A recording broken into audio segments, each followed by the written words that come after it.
দিনটা ছিল অষ্টমী।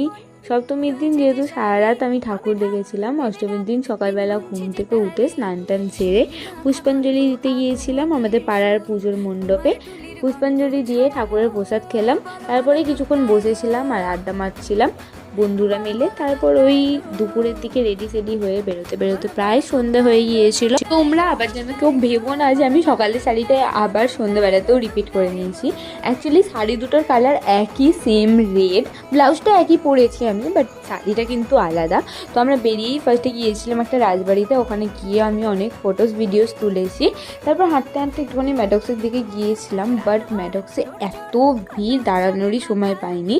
যাই হোক, ওখান থেকে ডাইরেক্ট চলে এসেছি বাড়ি। অষ্টমীর দিন আমার প্রচুর শরীর খারাপ হয়ে গিয়েছিলো, পরপর দুদিন নাইট আউট করে ঠাকুর দেখে, তাই বাইরের কোনো খাবারও খাইনি। তো এভাবেই গেল আমার এই বছরে 2025-এর অষ্টমী।